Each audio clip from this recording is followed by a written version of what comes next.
나치 수용소에서 구사 일생으로 살아남은 두 친구가 있었습니다. 이들이 사회생활을 하다가 오래간만에 만나게 되었습니다. 한 친구가 이야기합니다. 자네는 그때를 기억하고 있는가? 라고 묻습니다. 그러자 다른 친구가 이렇게 대답합니다. 이미 지나가 버린 일 기억해서 무슨 소용이 있겠나? 라고 이야기합니다. 그러자 말을 꺼냈던 그 친구가 이렇게 이야기합니다. 나는 그때의 일을 결코 잊을 수가 없다네.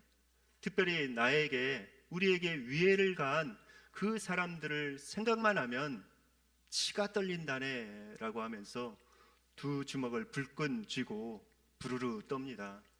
그러자 그 친구를 치근하게 바라보면서 다른 친구가 이렇게 이야기합니다. 자네가 그들을 용서하지 않고 그렇게 있다면 자네는 아직도 나치 수용소 안에 갇혀 있는 것이네 라고 이야기를 합니다. 여러분은 어떠하십니까? 여러분들은 자유하십니까? 여러분들은 증오에서 자유하십니까?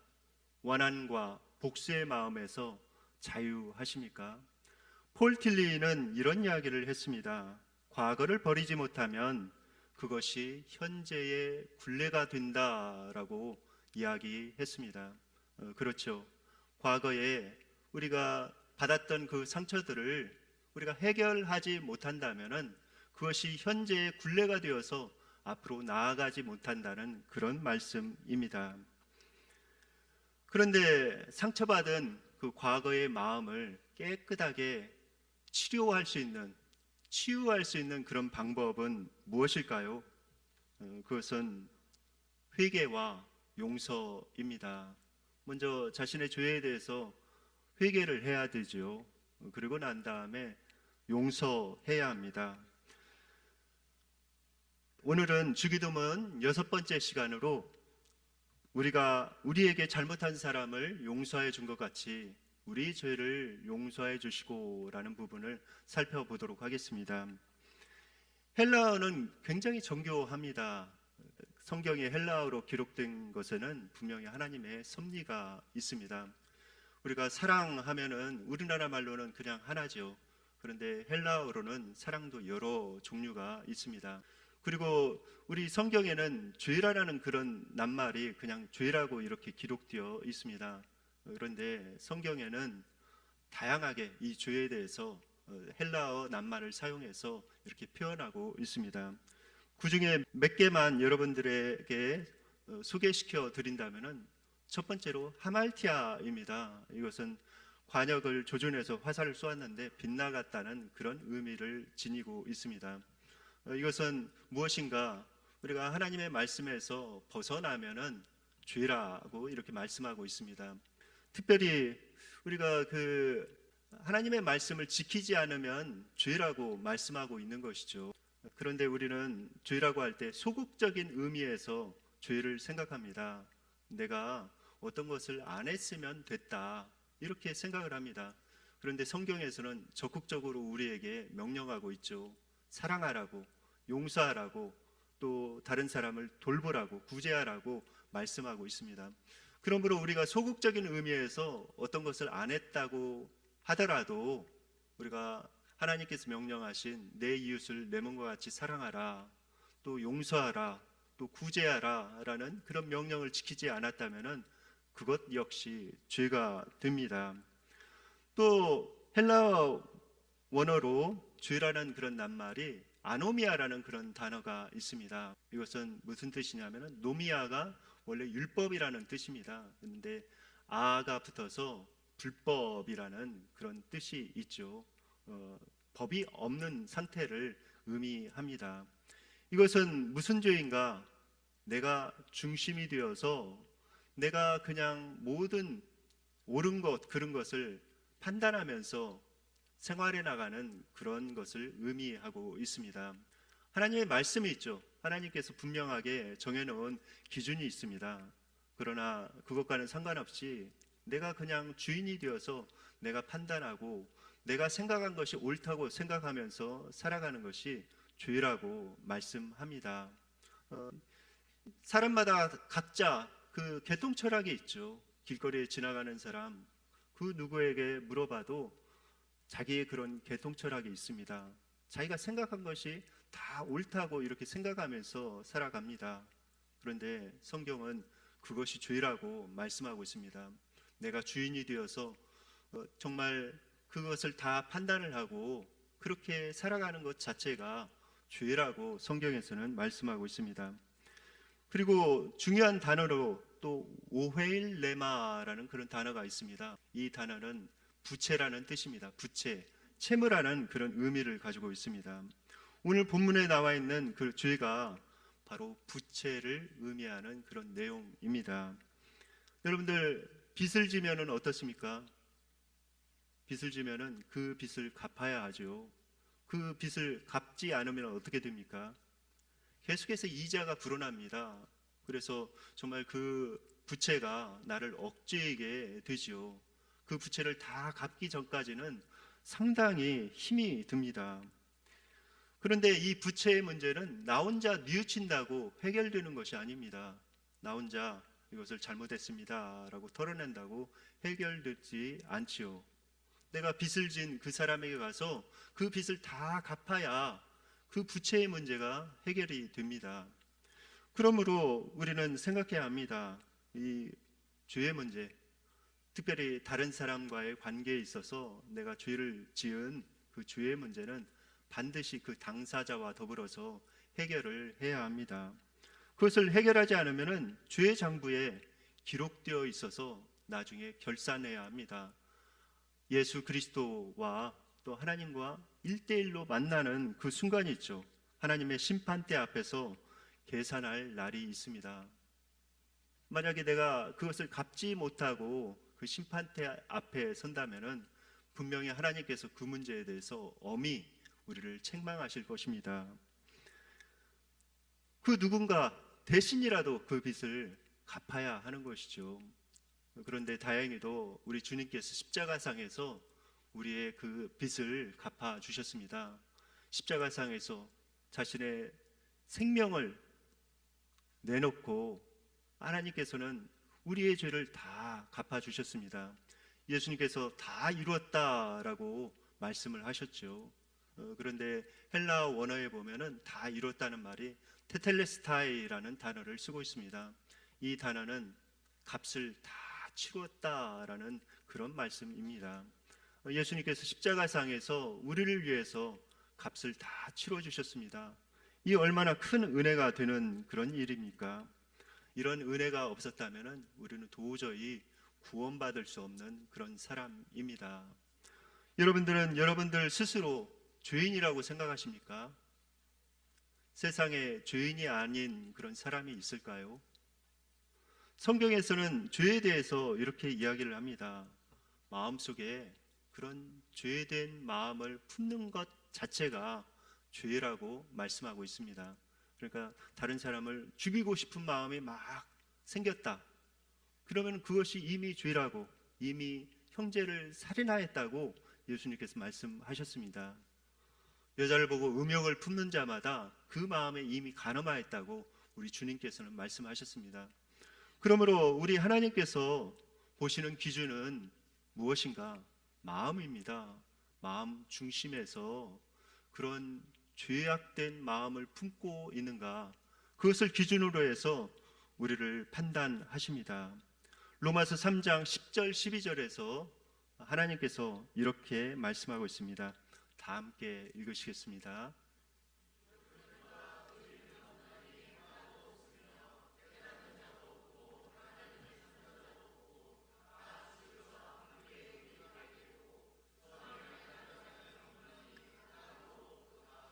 네. 죄는 하나님을 슬프시게 합니다.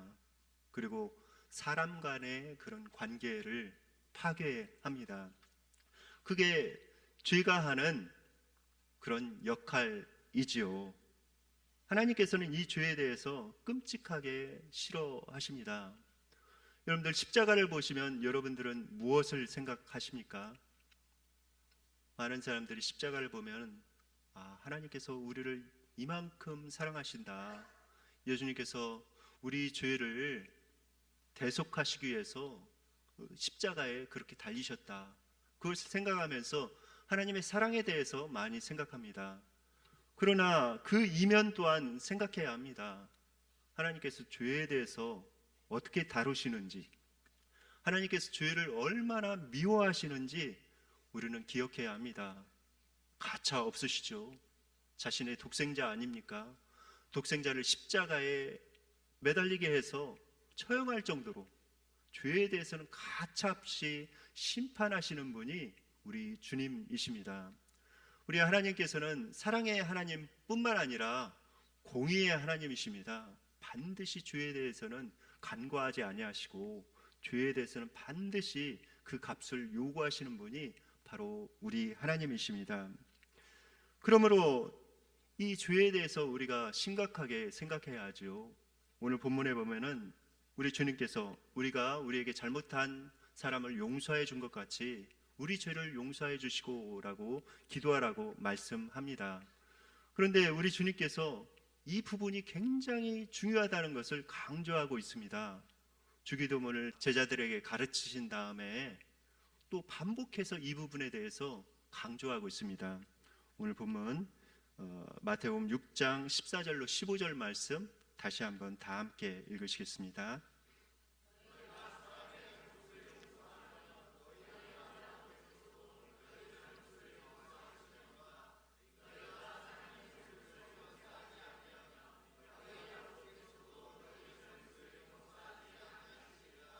네, 예수님께서 반복을 하시면서 강조하셨죠. 너희가 사람의 잘못을 용서하지 아니하면 하나님께서 용서하지 않으신다.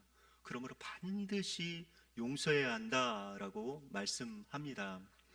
그런데 여러분들, 용서에는 두 가지 전제 조건이 있습니다. 우리가 용서받기 위해서 어떻게 해야 될까요? 첫 번째는 하나님 앞에 나아가서 자백하면서 회개해야 합니다. 그래야 하나님께서 용서해 주십니다. 하나님께서도 하실 수 없는 것이 있습니다. 전능하신 하나님이시지만 하나님께서 하실 수 없는 부분이 있는데 그것은 무엇인가? 그것은 회개하지 않은 그런 사람은 하나님께서도 구원하실 수가 없습니다. 어거스틴이 이런 이야기를 했죠. 하나님도 회개하지 않는 죄인을 용서하지 못하신다라고 말씀하셨습니다. 그러므로 우리가 참된 마음으로 하나님 앞에 나아가서 회개해야 합니다. 또 한 가지 우리가 용서받기 위해서는 윤리적인 것으로 먼저 다른 사람을 용서해야 합니다. 오늘 본문에서 그것을 강조하고 있죠. 다른 사람을 용서해야 하나님께서 너희의 죄를 용서한다라고 말씀하고 계십니다. 오늘 본문을 표면적으로 보면은 이런 생각을 합니다. 우리가 먼저 다른 사람의 죄를 용서해 주면은 하나님께서 우리의 죄를 용서해 주신다라고 이렇게 생각하기가 쉽습니다. 그래서 먼저 우리가 용서하고 그 다음에 우리가 용서함을 받는다라고 이렇게 생각하기가 쉽습니다. 그러나 성경의 전반적인 그런 내용을 살펴보면은 그렇지 않죠. 하나님께서 우리를 먼저 용서하셨기 때문에 그 은혜를 아는 사람이라면 다른 사람을 마땅히 용서해야 한다라는 그런 사실입니다. 성경에 보면은 예수님께서 1만 달란트 빚진 자의 비유를 통해서 우리에게 그 내용을 교훈하고 계십니다. 1만 달란트 빚진 자가 있죠. 그런데 그가 그 빚을 도저히 갚을 수가 없었습니다. 주인에게 와서 애원하게 그 주인이 불쌍히 여겨서 그 빚을 전부 탕감해 주었습니다. 얼마나 기쁜 일입니까? 그런데 이 1만 달란트 빚진 자가 자신에게 100데나리온 빚진 사람을 만나게 되었습니다. 그런데 그가 어떻게 하였습니까? 그 100데나리온 빚진 사람을 엄히 대하고 그 빚을 갚기 전까지는 나가지 못한다고 그를 감옥에 가두어 버렸습니다. 이 얼마나 정말 적반하장적인 그런 일입니까? 100데나리온은 얼마 정도 가치가 있습니까? 노동자가 일을 일해야 벌을 수 있는 그런 금액이 1데나리온이죠. 그러니까 100데나리온은 노동자가 100일 동안 일하면 벌을 수 있는 그런 돈입니다. 작은 돈은 아니죠. 1,000만 원이 상회하니 작은 돈은 아닙니다. 그러나 1만 달란트는 얼마나 되는 돈일까요? 1달란트는 한 사람이 1년 동안 열심히 벌어서 저축해야 얻을 수 있는 그런 돈입니다. 그러니까 1만 년 동안 아무것도 먹지 않고 쓰지 않고 모아야 모을 수 있는 돈이 1만 달란트인 것이죠. 그러니까 사람으로서는 도저히 갚을 수 없는 돈이 1만 달란트입니다. 우리는 어떻습니까? 그렇죠. 1만 달란트 빚진 자입니다. 예수님께서 그 값을 치러주지 않으셨다면 우리는 도저히 구원받을 수 없는 그런 큰 죄인입니다. 그런데 예수님께서 긍휼히 여겨주셔서 그렇게 우리를 용서해 주신 것이죠. 값을 다 치러주시고 용서해 주셨습니다. 우리 주님께서 마태복음 18장 32절 33절에서 이렇게 말씀하십니다. 다 함께 읽으시겠습니다.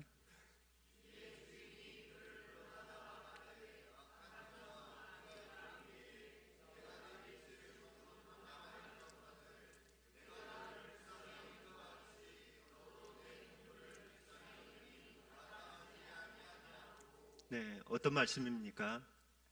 네가 그렇게 용서함을 받았다는 사실을 안다면 마땅히 다른 사람을 용서해야 한다라는 그런 말씀입니다. 만약에 그렇지 않는다면 너는 은혜를 제대로 깨닫지 못한 그런 사람이다 라고 주님께서 말씀하신 것이죠. 여러분들, 용서는 선택이 아니라 필수 조건입니다. 우리가 대학교에 들어가서 어떤 그 대학을 졸업하기 위해서는 필수 과목은 반드시 통과해야 합니다. 그렇지 않으면 졸업이 안 되죠. 그런 것처럼 우리가 천국에 들어가기 위해서 반드시 통과해야 되는 그런 과목이 있는데 그것은 용서입니다. 이 과목을 통과하지 않으면은 하나님 나라에 들어갈 수가 없습니다. 그런데 여러분들, 용서는 빠를수록 좋습니다. 이 용서에 기회가 있습니다. 그 기회가 지나가 버릴 수가 있죠. 우리가 용서하지 못하고 그 분노의 감정을 마음속에 쌓아두었을 때 어떤 현상이 벌어집니까? 마치 누룩과 같은 그런 현상이 일어납니다. 계속해서 그 분노의 마음이 커지게 되죠. 그리고 우리의 마음이 그 분노의 마음으로 가득 차게 됩니다. 그리함으로 내 삶에 큰 영향을 미치게 되고 내 주변 사람들에게도 안 좋은 영향이 끼쳐지게 됩니다. 그러므로 이 용서의 문제, 이 문제를 신속하게 해결해야 합니다. 기회가 있을 때 그 문제를 해결해야 하는 것이죠. 제가 한 신앙인을 만나게 되었습니다. 근데 그 신앙인이 뼈저리게 후회를 했습니다. 내가 아버지를 용서하고 아버지와 화해를 이뤘어야 하는데 아버지가 그만 먼저 돌아가 버리셨다고. 그러면서 그 부분이 너무 마음이 아프고 후회가 된다고. 용서할 수 있는 것도 시간이 있고 기회가 있다고. 절대 그 용서의 기회를 놓치면 안 된다고 라고 하면서 눈물 지으면서 고백하는 그 고백을 제가 들었습니다. 우리 주님께서 마태복음 18장 22절 또 35절에서 이렇게 말씀하십니다. 다 함께 읽으시겠습니다.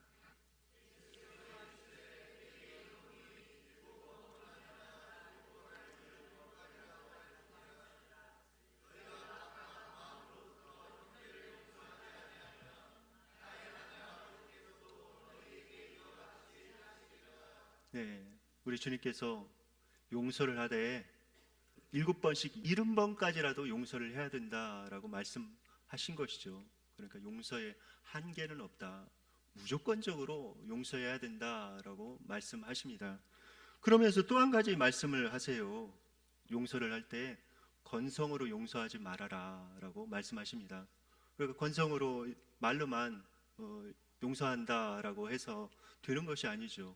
용서를 할 때 여기 보면은 각각 마음으로부터 형제를 용서해야 한다라고 말씀합니다.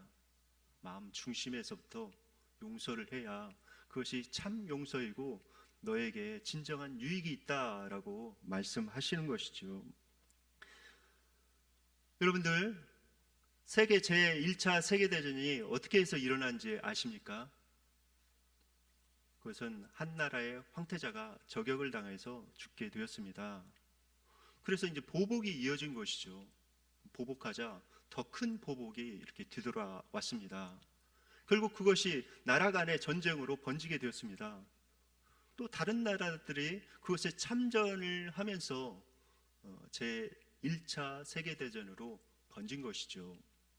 요사이 지구상에 일어나는 수많은 전쟁이 있습니다. 그 전쟁이 어떻게 해서 시작이 되었습니까?